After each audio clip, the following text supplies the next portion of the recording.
gini gemeter kayak bener-bener gitu, laki-laki kayak gitu. Gue lihat ini. Demons yang muncul, Iya. sudah ada yang berhubungan kayak tunggang menunggangi, Iya, diincer. biar Iya, ditandai kan. ditandai gitu. Demons Ritual satu. Indonesia udah banyak. Iya. Bertengger di atas hotel paling tinggi, bersayap. Menguasai satu wilayah kan kita harus bersekutu dengan yang di atas. Kata gua, aku nggak punya apa-apa. Mhm. Aku cuma punya cahaya Tuhan. Rasakan hati aku. Oke. Aku berdoa untukmu, aku gitu.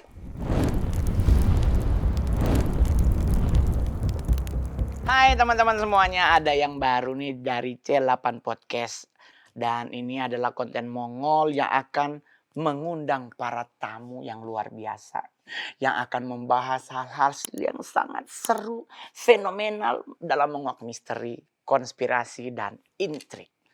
Dan hari ini kita kedatangan bintang tamu yang paling pertama. Karena kecantikannya sudah sangat nice to meet you. Is a very beautiful Mbak Sarah Wijayanto. Yeay! Terima kasih ya jadi bintang tamu pertama Iya, Meja makanya Mongol. ini perdana nih. Perdana. Ini mereka nungguin sampai gue pulang Amerika loh. Iya, lucu kan? Iya. Kemarin mau jual ginjal cuman lagi Coy. Tapi kan sebenarnya Mbak Sarah udah kenal Mongol, kita udah lama ya. Udah dong. Tapi Mongol ada sesuatu yang pingin ditanya. Mm-mm. Dulu kita nggak sempat nanya karena fokus konten kan. Sekarang Iya. Mongol nanya karena kebetulan ini meja Mongol. Berarti Mongol boleh bertanya sesuatu. Oke. Sebenarnya sudah berapa lama sih Mbak Sarah berkecimpung di dunia yang bersentuhan dengan dunia-dunia gaib? Sebenarnya memang dari lahir kan turunan ya. Oh, oke. Jadi dari nenek itu clairvoyance. Oh, oke. Ibuku itu transmedium juga. Oh, mama. Iya. Oh, pantesan waktu pertama kali ketemu udah langsung berasa akrab ya. Iya, terus ya sebenarnya emang karena turunan. Nah, cuman pada saat aku tumbuh itu dari kecil sampai SD, SMP itu walaupun di rumah hal yang sudah biasa dibicarakan, tapi tetap di society buat aku masih nerimanya tuh nggak gampang gitu. Karena ini gimana ya gitu, masih denial terus. Betul. Perjalanannya panjang. Nah, setelah ngelewatin banyak hal yang sudah tidak bisa di-deny lagi, akhirnya oh oke deh, ini adalah bagian dari aku. Itu usia 34 coba. Panjang perjalanannya. 34 tahun. Iya, itu baru yang ya Baru akhirnya ya lepas gitu. Ya Sebelumnya udah agak kayak aduh enggak. Karena pasti banyak pertimbangan kan untuk memunculkan hal-hal yang Mbak Sarah alami dan rasakan, karena kan pasti akan ada pro kontra kan. iya. Indonesia tidak semua sepakat dengan apa yang orang lain alami, karena itu kayaknya cuma dibikin-bikin. Tapi Iya. sama dengan jadi Mbak Sarah mulai keluar itu di saat berusia 34 tahun baru mulai speak up tentang apa yang dialami. Kayak baru mulai nerima. Jadi awalnya itu kalau misalnya sama teman-teman teman-teman gitu ya, itu biasa. Aku emang sering cerita gitu. Atau kalau ngelihat apa kan pasti otomatis ada teman, gue mau lihat ini gitu. Jadi itu kan hal biasa ya. Nah itu awalnya karena waktu aku dulu kan reporter di Trans 7, sempet ada acara begadang gitu kan.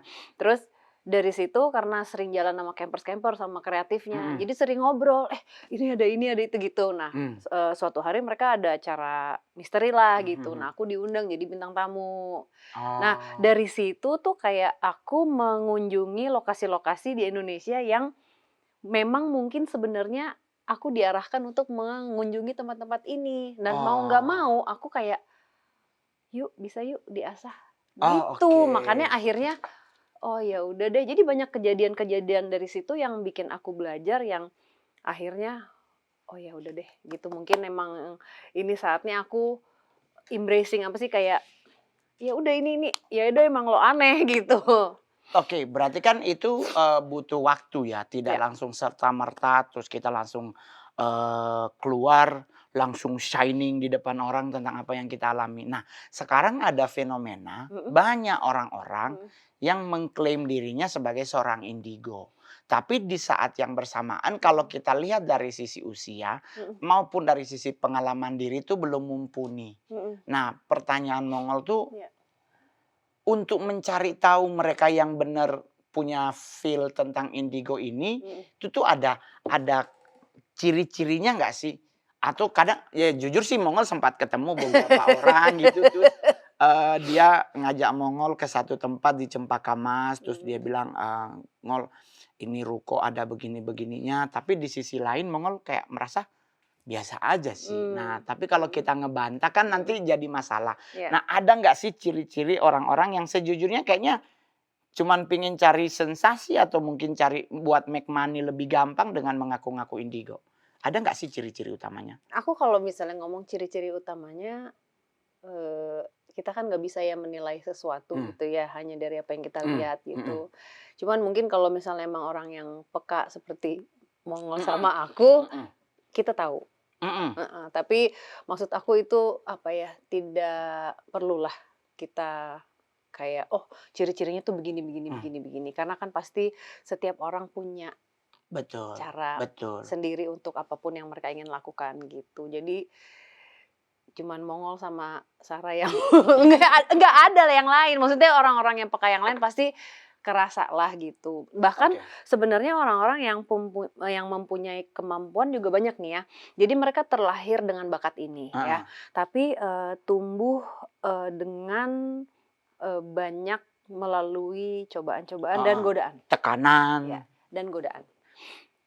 Itu pasti akan, mendapatkan pilihan selalu. Ah, heeh. Jadi dia bisa kuat nggak menjalani apa yang dia harus Betul, jalankan. betul.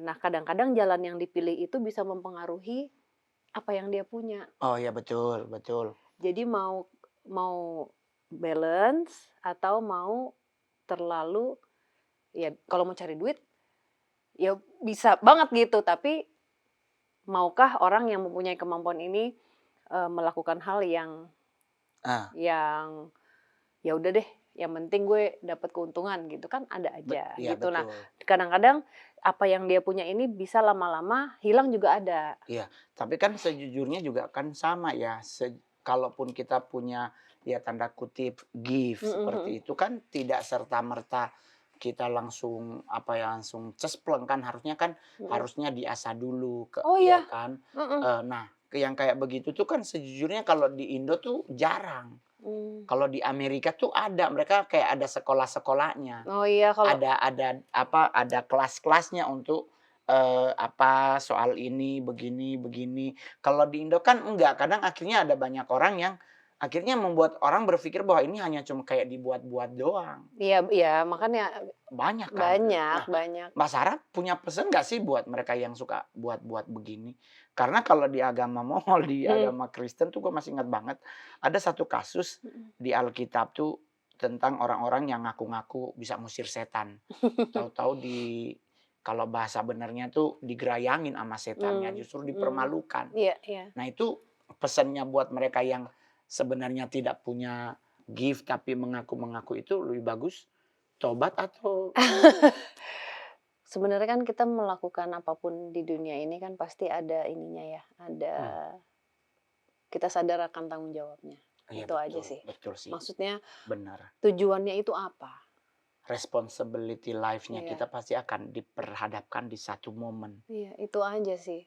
Kayak kayak, apa, intinya gini, kita mendapatkan berkat, kita berbagi berkat lagi gitu.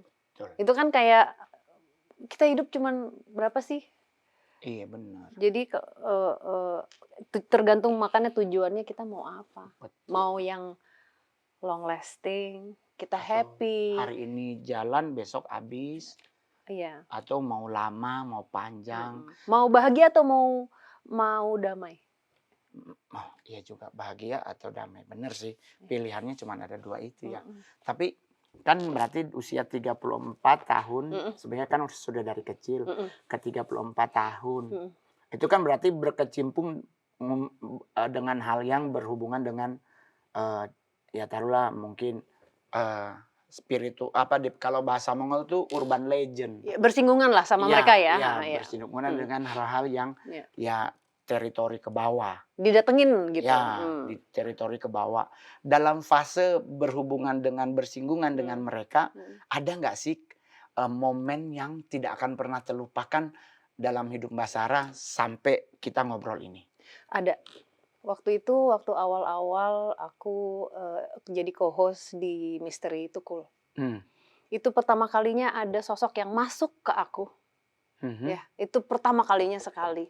Nah, dari momen itu sampai hari ini akhirnya aku tahu, oh dulu itu harus terjadi karena memang aku harus belajar dan memang turunan transmedium. Jadi waktu itu di Alas Ketonggo itu. oh oke tahu. Ini kaki kayak nggak bisa kontrol, aku gini gemeter kayak bener-bener gitu.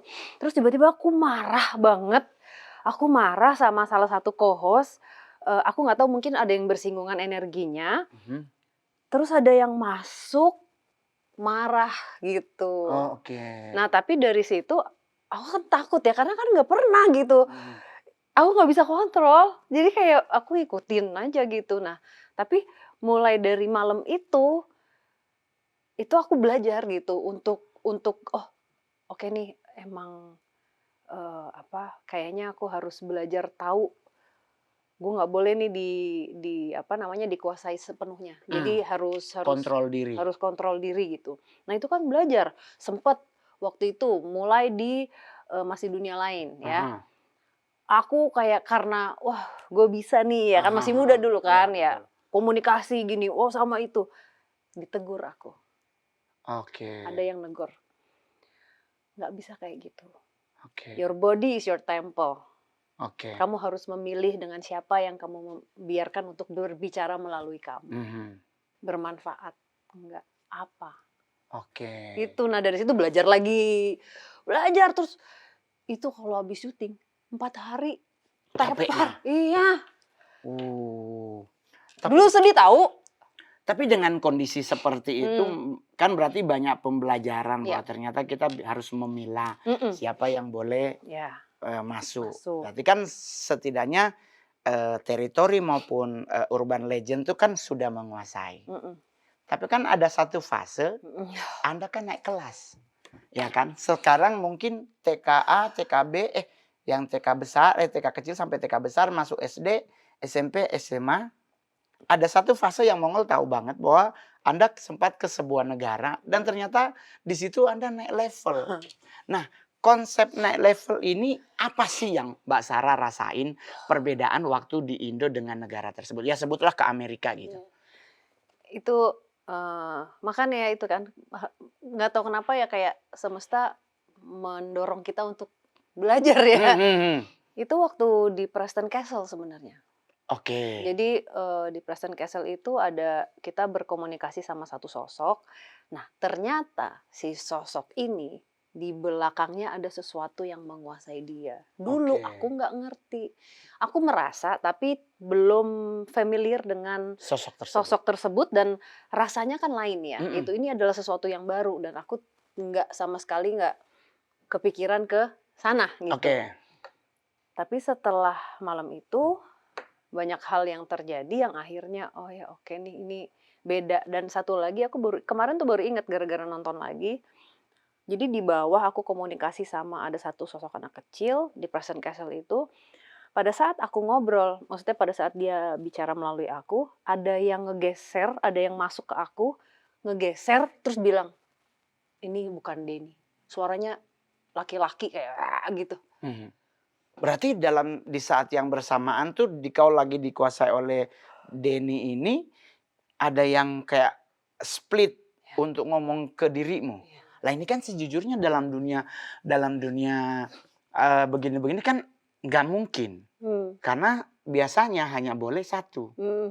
Nah, Karena berarti kan satu itu kan harus control your body, your iya, mind is everything. Nah kalau seandainya ada yang menunggangi, berarti dia lebih tinggi lebih dari yang tinggi. sebelumnya. Nah, di situ aku belajar.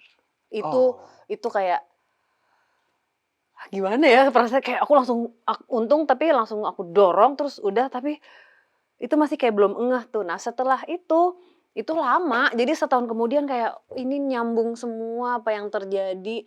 Pertama ke Amerika, kedua kalinya ke Amerika untuk ngembaliin si Denny mhm. ini.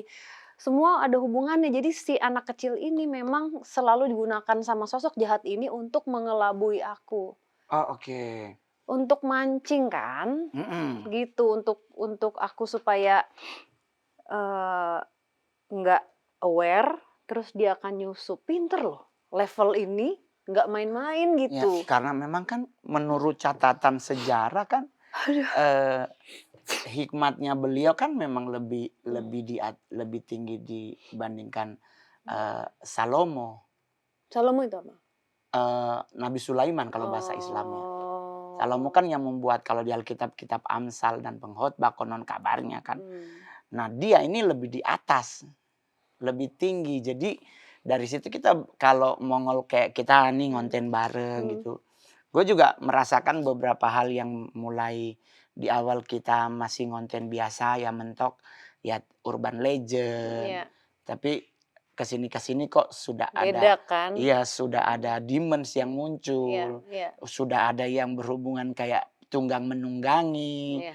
Nah, dengan kondisi seperti itu Mbak Sarah punya persiapan khusus nggak sih kalau seandainya terjadi sesuatu? Apakah, ada tim yang akan, melakukan something Mmm. atau Mbak Sarah punya kesadaran diri bisa melepas sendiri? Kalau aku banyak ngobrol sama om aku sebenarnya gitu ya, dan kalau di lokasi kan memang kan nggak ada siapa-siapa, cuman Mmm, aku aja ya gitu, mhm, tapi aku di situ belajar lagi gitu, bahwa awalnya aku merasa kayak sempet takut kan, mmm, aku ya iya iyalah, ini dark force yang aku nggak ngerti, nggak paham, dan mereka benar-benar bisa menguasai kayak mencoba menguasai kepikiran mmm, gitu, ke sini kan, iya, ke alam mental, bawah sadar, heeh. iya, kemain. Nah, apa yang bisa aku lakukan, aku banyak ngobrol sama om aku, faith.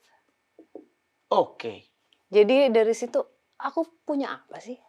iya, Aku cuman punya Tuhan. betul. Dan itu, aku sampai gini, waktu itu pernah aku ngelawan ya satu, waktu di Preston Castle itu, aku sampai gini, aku nggak punya apa-apa. Mhm, Aku cuman punya cahaya Tuhan. Rasakan hati oke. aku berdoa untukmu, aku gitu. Oh, jadi waktu Anda di Amerika tersebut sempat berarti secara tidak langsung ada pertempuran dong, pertarungan Iya, dalam alam mhm. spiritual Anda ya kan. Nah, dampak dalam kehidupan Mbak Sarah tuh sampai saat ini apa sih? Setelah itu, apa, waktu itu kan sempet yang waktu, eee, penelusuran sama Ghost Ranger pakai alat Heeh, ya, iya iya. itu. Di situ sebenarnya ada momen di mana aku berhenti penelusuran selama sebulanan lebih, aku Heeh. istirahat karena waktu itu aku, apa ya, kan sudah di-marking di sana, Mhm mhm. dan memang kayak diincer, Biar ya, ditandai kan. ditandai gitu, dan aku mungkin pada saat itu aku trespassing ya, Oke. dan mereka mungkin kayak, wah berani-beraninya nih gitu. Nah, Mhm. itu aku setelah kejadian itu ada suara kayak aku, Mhm tapi jahat. mhm. Kayak ngancem, Ngomong ngomong jahat, pokoknya jahat kayak kayak, eee, ngutuk gitu? ngomongnya gini, "Hidup lu tuh nggak lama," kayak gitu. Oh, Tapi kayak mengintimidasi. aku percaya waktu itu ya, Oke. gitu. Akhirnya aku ngobrol sama sama saudaraku ini, apa yang harus kulakukan, aku melakukan ada sesuatu, ya aku berdoa, intinya Mmm, itu aku berdoa, tapi mmm. aku lakukan itu lebih intens dan memang harus, istirahat dulu, tidak bersinggungan sama mereka dulu untuk aku kembali gitu, Recovery dulu, recovery dulu. nge-charge dulu Tapi ya? setelah sebulan, suara itu hilang. Terus Oh. aku tanya sama om aku, "Ini mengarah ke possession ya?" "Iya." Hmm. Tapi kan berarti secara tidak langsung Mbak Sarah waktu di Amerika bisa melihat sosok-sosok mereka tidak? Sosok demon ini? Terus, dengan kondisi seperti itu, berarti apakah Mbak Sarah saat ini kalau setiap kali ngonten, melakukan apa namanya, kewaspadaan Oh itu ya, benar-benar dijaga atau, iya, ya udahlah yang penting gua ngonten gitu, enggak, ekstra. ekstra Jadi waspada? kalau misalnya, jadi setelah itu, kalau misalnya kita, pergi kemanapun, ini ada, wah ini dulu dia gitu ya. Heeh heeh. Itu tuh aku harus harus hati-hati karena pada saat aku komunikasi sama siapapun, mereka pasti akan berusaha untuk masuk gitu, itu. Oh, Jadi ada momen di mana, eee, nggak usah deh ini percuma karena di Oh. belakangnya mereka ada sosok D. Oh. Itu jadi kita udah oke, nggak mau apa ya, nggak mau gegabah ya, kita nggak pernah tahu kondisi kita gitu Ya, ya. betul, betul. Walaupun sekuat-kuatnya Mungkin kita pagar, kuat, tapi kan tim. ya banyak orang di Betul, situ betul. dan aku harus menjaga semuanya, itu sih. Ah, Tapi lebih ke apa ya, jadinya lebih berhati-hati ya, cuman akhirnya belajar untuk mendeteksi, sosok mereka. berarti kan Anda lebih kuat loh dari Mongol. Enggak lah, bareng-bareng lah, Enggak loh, sama-sama. Anda lupa gue selalu lari. Enggak lah, sama-sama kita. Gue kan selalu nggak deh, gue skip dulu ya, gue skip dulu dia. Nggak- Karena gue beberapa kali di konten DMS itu gue memilih lari kan, memilih kayak mau nangis, kayak mau sembunyi gitu karena Anda lebih kuat. Enggak juga, sama-sama lah. Cuman yang namanya mungkin kalau aku mungkin lebih ngerti bukan lari takut sebenarnya, trauma. Oke. Iya nggak sih? Bener nggak? Bener sih, bener. Gue juga begitu. Trauma kan? Iya. Iya, lebih trauma kayak males abai gitu. Gua Lucu kakak. lagi tapi lucu banget Gua lagi pas dia kabur. kan kabur hilang dari lokasi. Kabur lagi itu lah udah gelap-gelapan udah ngeset ya kan. Wah, Mongol stres ini dia mau ikut Ya penelusuran. bagaimana? Bocahnya keluar kabur lucu Kabur banget. lari sampai di luar, sampai di ituannya buat duduk di situ karena maksudnya kan momen-momen seperti itu tuh momen yang kita ngelihat dengan mata kita bahwa dia ada di situ berdiri Iya. dan sebagainya. Nah, di saat Mbak Sarah pulang dari Amerika, balik lagi ke Indonesia, ini yang momen kedua ya. Ya. Balik lagi ke Indonesia, perbedaan apa sih yang paling mencolok sosok-sosok di Sana. Amerika dengan di Indonesia? Sebenarnya dari yang paling berbeda sebenarnya secara apa ya, di sana itu lebih keras, tapi mungkin itu dipengaruhi juga karena budayanya. Betul. Ya kan? Iya, Jadi iya. perbedaan itunya. Jadi lebih di sana tuh kayak lebih kasar gitu. Tapi sebenarnya mah sama aja ya dimanapun karena kan sama semua. Betul. Cuman memang berpengaruh dengan budaya tanahnya Betul. gitu. Kalau di sana kan panas, ya nggak? Kalau Iya, ke betul. Amerika panas ya? Iya, Mongol Maksudnya juga. secara tanah energinya panas. Iya, betul. Mongol juga kalau ke Amerika tuh kadang-kadang kalau udah melihat something, gue sampai bilang sama Billy, kita nggak usah pipis di toilet sini yuk. Tuh kan, sama kan? Balik aja langsung ke rumah aja, ke penginapan. Terus nanti nyampe penginapan, yuk kita cari ini yuk. Ditaruh di luar. Jadi Aku sempet pindah hotel. Karena ada cewek di hotel itu nggak mau pergi. Biasanya kan kalau kayak gitu aku kayak udah dong jangan di sini gitu dan pergi. Ini enggak. Di situ aja dong pindah hotel kita. Berberapa itu? Bersebelas malam-malam cari hotel. kalau Mongol mah waktu itu di bandara. Masih di bandara baru mau turun di Laks. Terus Mongol udah langsung kayak, oh Tuhan Yesus. Gue langsung bilang sama Billy, kan kita mau pipis. Gue bilang sama Billy, udah tahan Jo pokoknya. Torang pipis di rumah yang torang tinggal. Karena ada something yang maksudnya, yaitu Mongol kelakuannya selalu lari. Tapi kan kalau menurut Mongol nih, pertanyaan Mongol selanjutnya buat Mbak Sarah tuh, dari beberapa hal-hal yang ada selama penelusuran Anda baik di konten sendiri maupun di konten dulu di TV, kira-kira nih daerah mana sih di Indonesia yang lebih agak spooky nice to meet you-nya lebih Banyak. dominan? Sebenarnya banyak. Spooky itu menakutkan yang Sebenarnya banyak. Aku kadang-kadang suka ada beberapa lokasi juga di tengah kota ya. Dan di samping-sampingnya tuh gedung-gedung ya perkantoran maksudnya rame gitu. Tapi ini buat aku serem gitu. Karena aku ngerasa di situ ada portal. Oke, gue juga baru mau nanya soal portal. Nah, sebenarnya portal yang ada di Jakarta ini khususnya, itu memang terbuka secara sendirinya atau ada yang membuka, Mak? Nah, ini menarik. Karena apa? Itu adalah pertanyaan aku juga. Aku kan sering suka jalan sore gitu ya. Kan pasti kan pada saat jalan sore itu suka ya merhatiin apa aja gitu kan yang ada. Terus aku karena beberapa kali bersinggungan dengan portal-portal itu ya. Itu juga jadi pembahasan aku selalu gitu. Ini ada portal yang memang secara natural sudah ada di situ. Ada juga portal-portal kecil yang terbuka karena ada orang-orang yang melakukan sebuah ritual, ya. Dan sayangnya portal-portal kecil ini banyak sekali. Dan mereka tidak tutup kembali. Enggak, karena nggak tahu mereka membuka sesuatu.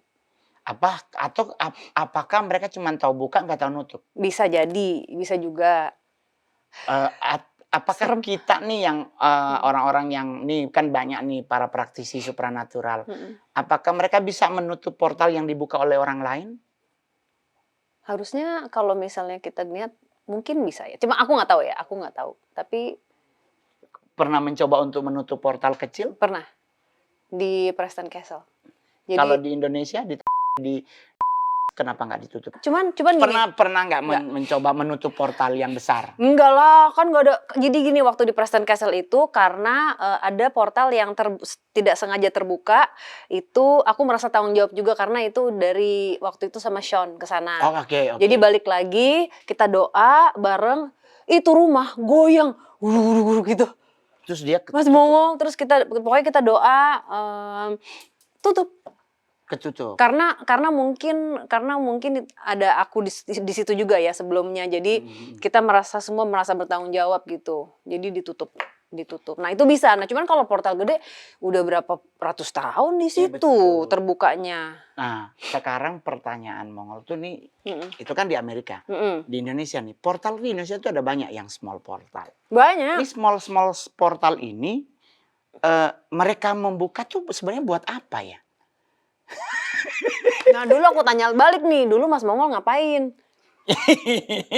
Loh, enggak kan dulu masih kecil. Ya kalau dulu kan kita paling hanya ngikut doang kan? Enggak, dulu kalau kayak gua orang portal, gua orang lapangan kan harus membuka untuk menguasai satu wilayah kan kita harus bersekutu dengan yang di atas. Kata gua. Itu. Ya kita harus buka karena setidaknya kita harus ngambil sisi level 3 untuk bisa turun and then dia bisa mengklaim satu tempat. Nanti efeknya ya pas kecelakaan, bandara, ya begitu-begitu. Karena kan dia harus ada by blood, all about blood. Nah, tapi aku mau tanya sama Mas Mongol. Kan dulu Mas Mongol buka nih ya, gitu ya. Ditutup lagi bisa nggak? Maksudnya dari... Bisa. Oke. Cuman mohon maaf kan semuanya pasti nggak akan ada yang mau menutup. Terus kalau seandainya terjadi pertempuran, mereka mau lari kemana? Sedangkan mereka tidak bisa membuka, harus menggunakan perantara. Kamilah yang membuka untuk dia muncul. Nah kalau kita tutup, terus dia mau kemana? Ya. Jadi otomatis dibiarkanlah terbuka. Yang menjadi masalah adalah saat ini gue nggak berani menutup. Karena kalau gue nutup, gue akan dianggap masih balik. Oh, oke. Itu loh. Jadi permasalahannya tuh di situ. Nah kalau dari sisi Mbak Sarah sebagai seorang praktisi juga, melihat fenomena-fenomena yang sekarang di Indonesia makin banyak hal-hal yang berhubungan dengan dunia demons, dunia itu karena apa? Karena memang banyak. Karena jujur dulu nggak segini banyak. Jujur aja.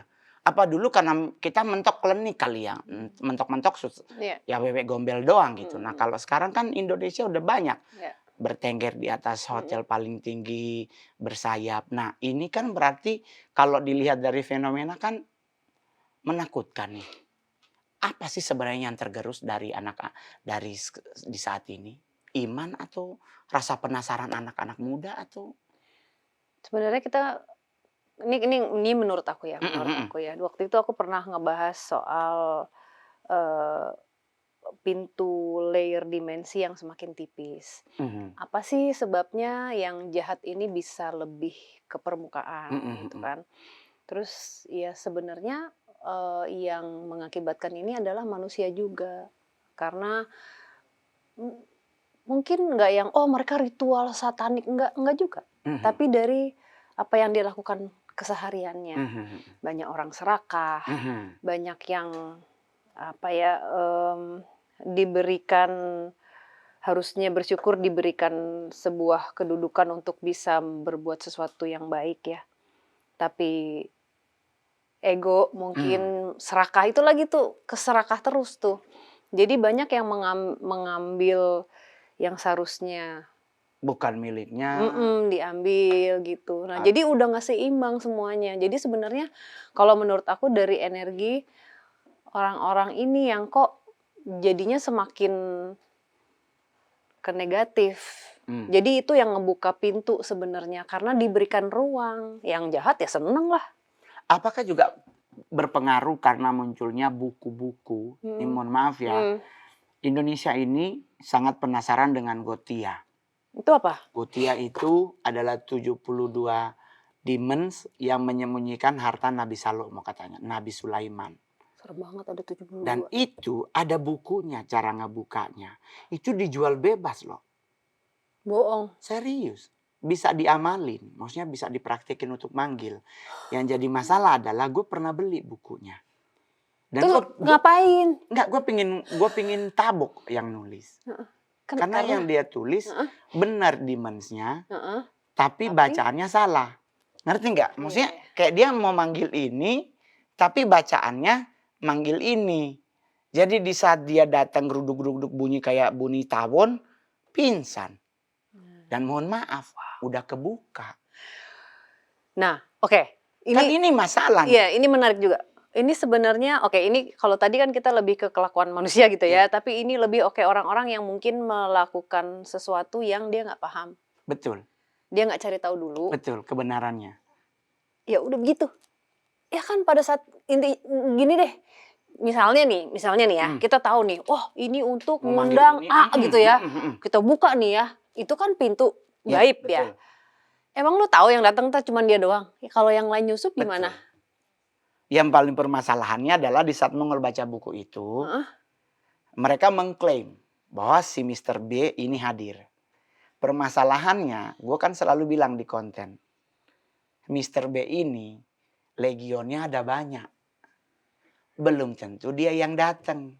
Takutnya yang datang kerucutnya, kita mengklaim itu B, akhirnya yang terjadi kita merasa lebih unggul dari orang lain dalam hal ngebuka kosmik, ngelihat ini begini. Nah sekarang menurut Mbak Sarah nih. Takut banget.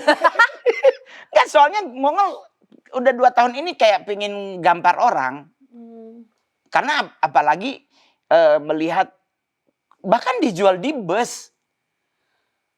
Serius bukunya, maksudnya bukunya bukan dalam bentuk buku, kayak fotokopian gitu loh. Iya. Nah jadi orang kan, ya itulah yang gue jadiin materi stand up. Maksudnya bukannya kerja kok ngejar nyiblorong buat nyari kaya gitu. Buat gue kan lu bodoh. Karena iyalah. Nyiblorong ngasih kekayaan, gue tanya sama orangnya dari, dia anak Depok. Gue tanya, emang Nyak ngasih lu kekayaan? Iya bang bener. Demi bang gue dapet 3M dalam waktu 2 bulan. Dia ngasih apa buat lu tuh supaya dia lu kaya? Sisiknya. Terus? Suruh simpen di dompet, ditaruh di kain merah. Kainnya harus sutra. Terus ditaruh. Gue bilang berapa lembar sisiknya? 3. Gue bilang sama orangnya, se-DKI Jakarta pesugihan blorong, botak blorongnya. Kan maksudnya ya dia harus ngelontorin sisik-sisiknya. Iya mohon maaf gitu, maksudnya ya kalau dia ngasih 3 kan berarti habis tuh 2.000 murni. Maksudnya kadang mending kerja yang benar. Iya, kerja yang benar udah ya. Iya. Kerja yang benar. Terus kalau misalnya kita kerja kan otaknya dipakai nih guys. Jadi bisa belajar terus. Kita dapat berkat, berbagi berkat lagi. Iya. Nah, yang paling luar biasa sekarang bukan cuma soal kliniknya. Tapi soal komunitas-komunitas yang terang-terangan menyembah setan. Banyak loh itu, kemarin aku baca di mana ya? Lah ini yang jadi masalah nih anak-anak muda. Kagak ada takut-takutnya mukanya ke foto. Terus mereka taruhin spanduk di bawah. Terus kami bagian dari society. Gue kan, ini kita mantan aja ketakutan. Iya. Ya mungkin. Ini maksudnya apa dia udah lebih tinggi ilmunya dari gue kali ya bisa manggil-manggil begini. Gue kadang-kadang sampai gue serem sih. Nah itu, ini fenomena ini tuh kenapa sebenarnya? Apakah ikut-ikutan atau rasa penasaran yang tinggi? Iya aku nggak ngerti ya, mereka pasti, aku juga nggak tahu lagi. Maksudnya kan kemarin ada yang tanya sama aku, gini, Mbak Sarah gimana sih cara buka mata batin? Jadi sebenarnya mata batin itu aku baru tahu nih ya, sebenarnya mata batin itu bukan hanya soal bisa ngelihat mereka yang ngelihat setan gitu. Enggak. Tapi mata batin tuh kepekaan kita. Sehari-hari kita gimana memperlakukan orang lain. Itu juga bagian kepekaan, betul. Kita peduli dengan peduli orang. sama orang. Itu termasuk untuk bisa melatih buka mata batin. Jadi kalau kita bisa merasakan lebih dari biasanya itu kan mengolah rasa ya sebenarnya ya. Betul, Jadi betul.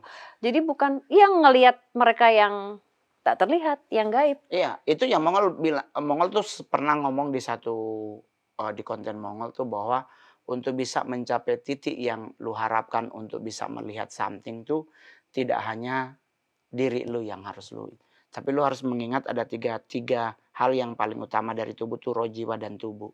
Kalau 3 ini bersatu, keren.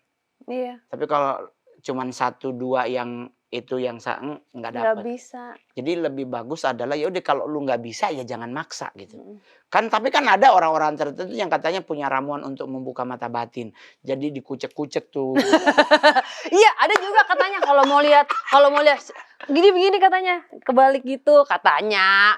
Dikucek-kucek. Kenapa gue jadi ini? Dikucek-kucek sama daun ape katanya. Iya, terus sama ini dulu apa sih nyukur alis. Oh, botakin alis. Iya, katanya. Gua dulu pernah dibotak, kelihatan kayak orang dongo.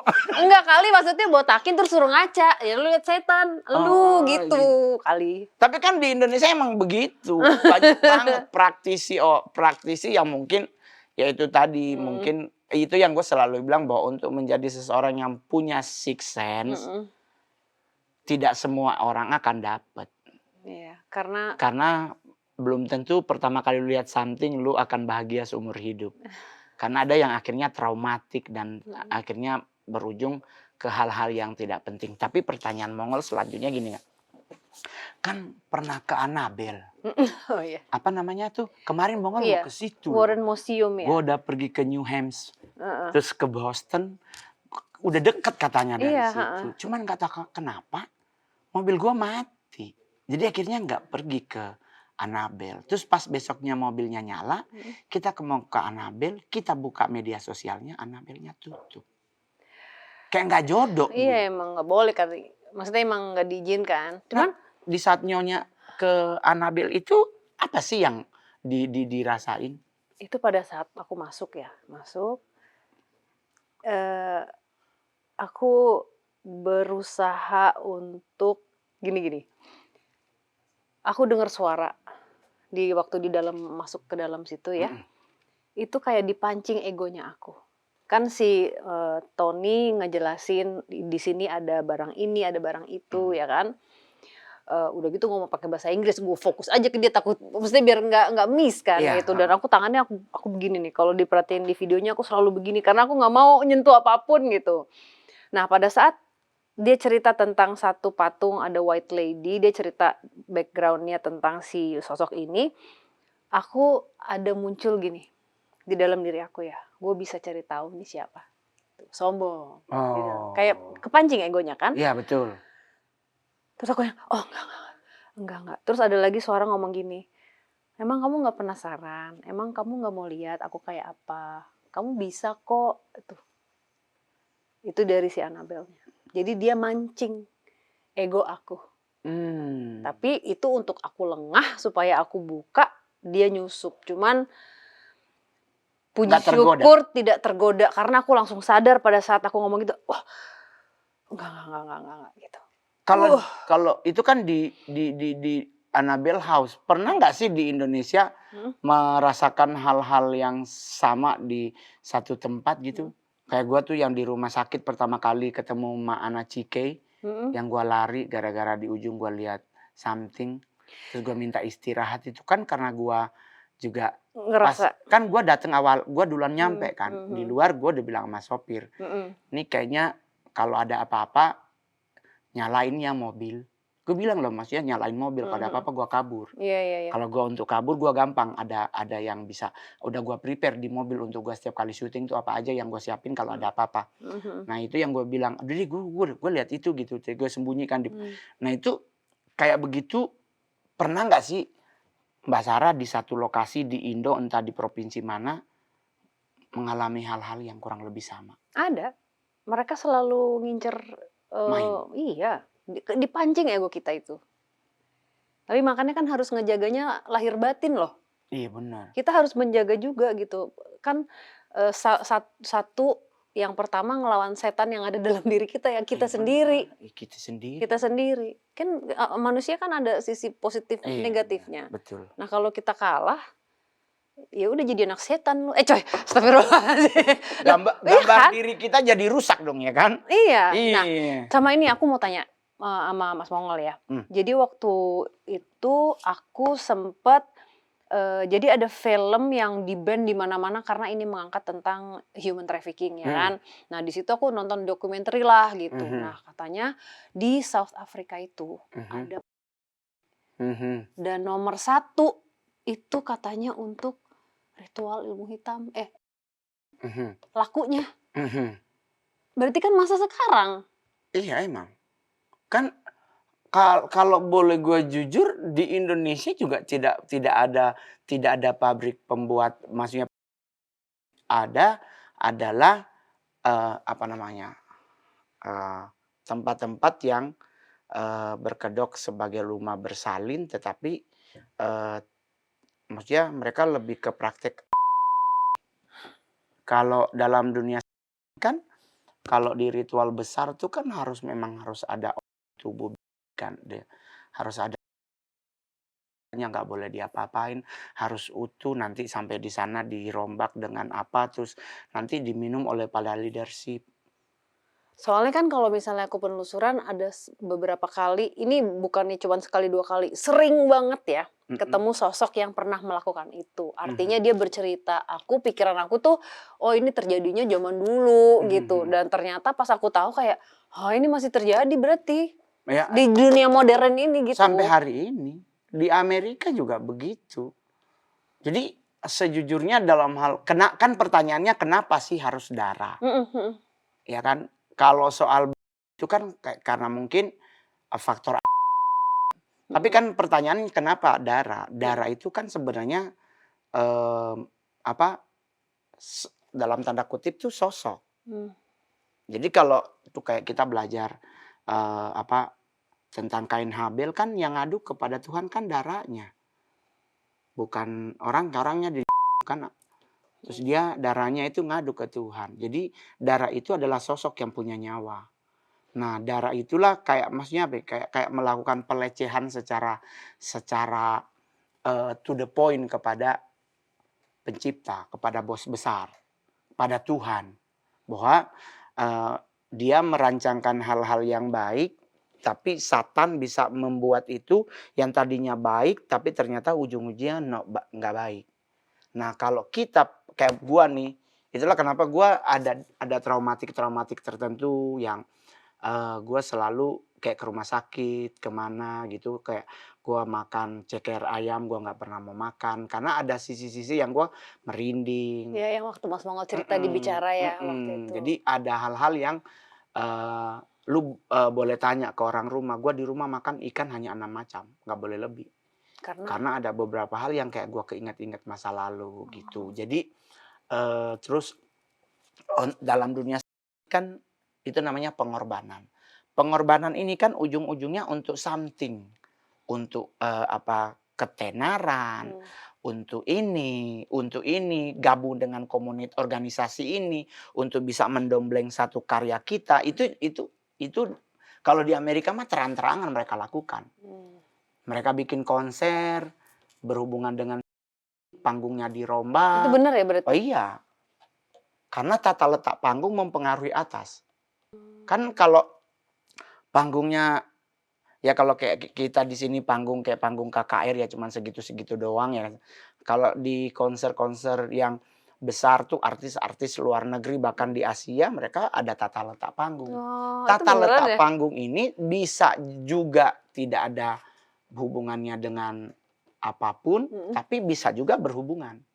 Karena nanti mempengaruhi atmosfer penonton. Kan ada yang nanya sama Mongol tuh, Ngol, di Amerika tuh kan ada apa namanya Coachella. ya kan. Nah itu kan bikinnya di daerah San Diego, bukan, Lupa aku. Palm Spring yang ke sana tuh. Gua kagak tahu lah di mana tuh Coachella. Hmm. Gua kemarin ke Amerika tuh dibilang, "Oh di sini tuh ke kiri nih ke Coachella." Nah cuman kan pertanyaannya adalah di Indonesia apakah hal-hal tersebut juga berlaku? Enggak semuanya. Karena mungkin faktor kita juga tidak. Kalau di sini kan mentok kalau kita bikin panggung ada acara nasi kuning di belakang.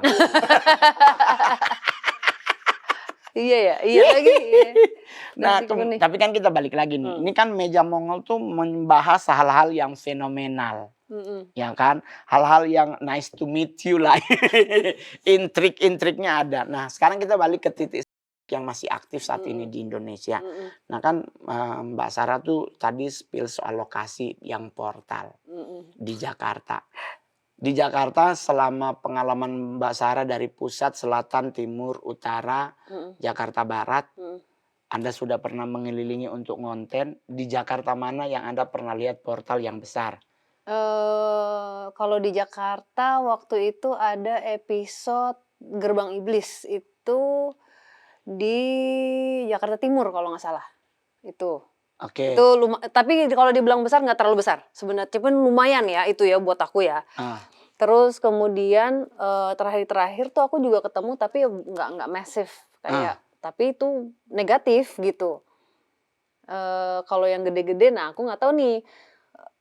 Yang pasti waktu itu kan di Klaten bukan di Jakarta itu ya, tapi setelah itu ternyata ada yang portal kebuka juga yang datang yang positif. Jadi dari situ aku belajar, oh ya kita kadang-kadang kan udah terlalu terintimidasi gitu ya, dan pikirannya gini aja, kalau misalnya yang jahat bisa masuk. Tapi itu bahayanya buat kita sebagai orang-orang biasa tuh apa sih kalau portal itu bahayanya kalau dia kebuka dan tidak ditutup? Ya, secara energi kan juga pasti draining ya. Apa sih namanya kalau draining tuh? Nyerap ya. Apa sih nyedot energi gitu. Nah, makanya kalau misalnya ada orang yang melakukan sesuatu, ya dia disuruh melakukan ritual ini yang dia nggak pahami, tanpa dia sadar dia mengundang sesuatu kan gampang jadinya. Tapi Mbak Sarah pernah dengar nggak portal yang ada di Jakarta Pusat yang di deket itu udah lama atau baru? Nggak tahu lagi. Soalnya ada banyak banget yang ngomong di media sosial, dibikinin konten mereka. Gue sampai kadang-kadang mikir, itu ada di daerah situ, itu ngapain dia dibuka? Nggak tahu, aku nggak tahu. Aku taunya portal kompleks. Ya kalau portal kompleks itu yang ditakut oleh pocong. Karena dia nggak bisa lompat. Ada lagi. Tapi yang paling terakhir aja sih Mbak Sarah. Dalam konten-konten di DMS ini kan banyak juga ternyata di saat kita ngonten kita tuh suka kurang memperhatikan. Tapi ternyata di saat para sadadik nonton, mereka tuh bisa tahu dan kita baru iya bener. Iya. Nah itu emang sengaja dibuat jadi kita lupa oleh something atau memang kita kurang? Enggak kurang, kan kita kan pasti punya batasannya dong. Pasti kan kita kalau misalnya lagi ngebahas sesuatu, kita lagi fokus ke dia, ya kita nggak kan kadang-kadang pasti ada yang tidak terlihat juga. Makanya kalau misalnya aku ngundang ada Mas Mongol, ada yang lain, itu sebenarnya untuk kita mengumpulkan informasi itu aja kita masih bisa fokusnya loh. Sebenarnya bukan miss karena emang ya kan ada aja yang kita nggak kita kan nggak mungkin kita scanning semuanya yang ada di situ. Betul. Terbatas lah ini energinya juga. Betul. Dan kita kalau energi terlalu diforsir, kitanya nanti tumbang lagi 3 hari nggak bangun. Udah tua, mohon maaf. Iya. Walau bagaimanapun kita udah lumayan ya gitu. Jadi encok 1 itu masuk angin belum ya kan? Itu mood kita dropping. Iya. Encoknya sekarang nggak kuat bener. Kenapa ya? Berdirinya lama. Gak enak sih dibilangnya udah tua. Tapi kan ini kan ada beberapa yang luar biasa di bangsa kita.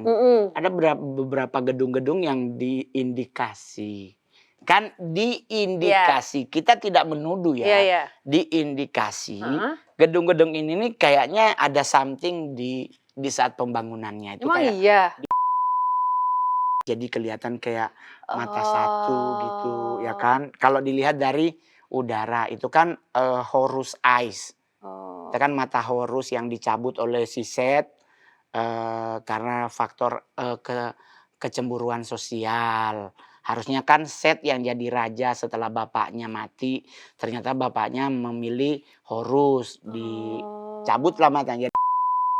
Terus ada lagi tuh gedung Iya. ya kan. Nah gedung itu kayak Baphomet, kepala Kepala. kambing gitu kan. Itu dilihat dari udara. Tapi itu kan kalau Mas Mongol nonton ini nggak Lord of the Rings? Kan si The Eye itu kan Sauron matanya Satu. pakai mata itu juga kan? Ya, mata satu. Iya. Tapi kan ya balik lagi sejujurnya itu bisa aja kali ya cocok Iya. logi. Cocok logi bisa. Tapi kalaupun memang iya, ya Ya nggak. nggak tahu. Ya itu kan dibangunnya kapan tahun. Kalau kita rombak biaya lah. Aduh, biaya udah buat Iya. itu. Makanya itu kan tadi kita tidak tahu dan tidak boleh menilai segala sesuatu hanya dari kulitnya aja, betul nggak? Ya, Kita tapi pernah lewat situ ada portal. tetap ya, portal lagi. Tapi kan sebenarnya juga di gedung kan ada portal. Banyak kok, tapi di mana-mana kok. Portal komplek.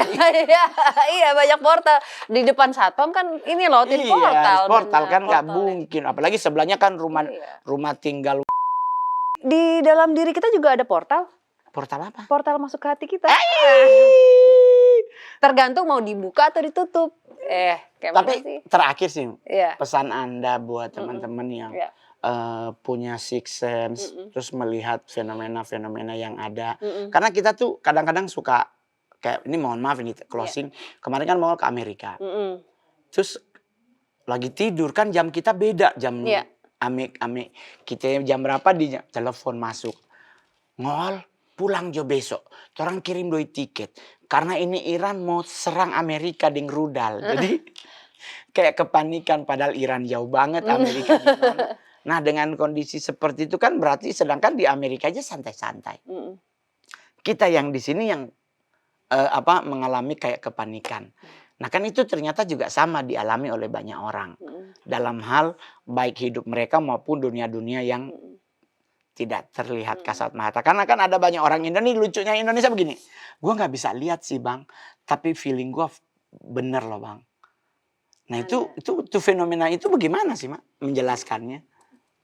Maksudnya kalau Dia nggak bisa lihat mata, dia nggak bisa lihat, tapi dia bisa ngerasa. Iya sebenarnya kan juga kalau misalnya orang yang kayak aku gitu ya, aku melihat. Sebenarnya kan melihat itu nggak mata lahir gini. Iya. Pada saat aku mau melihat mereka dengan jelas, aku biasanya justru malah merem atau aku fokus ke yang lain. Jadi aku fokus, misalnya aku ngeliat Nongol padahal ngelihatnya di sini. Aku ngeliat di sini. Jadi itu mengolah rasa sebenarnya. Oh oke. Jadi kan makannya pakai batin. Oke. Makanya kita harus melatihnya itu rasa sebenarnya. Karena mata itu apa ya? Ini mata bisa ngebohongin. Betul. Kadang-kadang itu kan muncul sebagai sosok anak kecil. Betul. Tapi belakangnya siapa? Iya betul. Kan gitu. Betul. Oke. Jadi pesannya ya jangan pernah berhenti belajar. Jangan takut juga. Jangan takut. Jangan takabur. Jangan takabur. Itu paling penting. Iya, have faith. Ya, betul, selalu ingat menyalakan cahaya Tuhan setiap hari. Karena kan itu, apalagi sih? Iya benar sih. Oke, terima kasih ya. Terima kasih. Mbak Sarah udah hadir di konten Mongol ngomongin segala hal. Dan harapannya sih semua yang kita bicarakan hari ini ambil positifnya aja ya. Iya, betul. Kalaupun Anda pengen belajar lebih, ya Anda bisa belajar dari banyak sisi. Iya. Thank you banget sudah datang ya. Thank you for having me. Thank you. Dan buat teman-teman semuanya jangan lupa ya. Tanggal 30 April nanti datang di bioskop karena akan ada penayangan secara serentak di seluruh bioskop di Indonesia. Film judulnya Dilan ITB 1997. Oke, jangan lupa loh, ajak temen, mantan kalau perlu, mertua yang lagi musuhan juga boleh. Kenapa jadi Ya ajak kan? mantan? Iya kan kadang-kadang bisa balikan Oh, iya lagi. iya iya, Iya. oke oke oke. Jadi dan buat penonton setia C8 Podcast sampai jumpa. Jangan lupa ya, di-subscribe, ye, di-follow back, dikomenin. Oke coy, saya Mongol. Dadah. Thank you. Thank you Mbak Sarah. Thank you. Ika Wici. Amerika banget ya. Ini udara kita.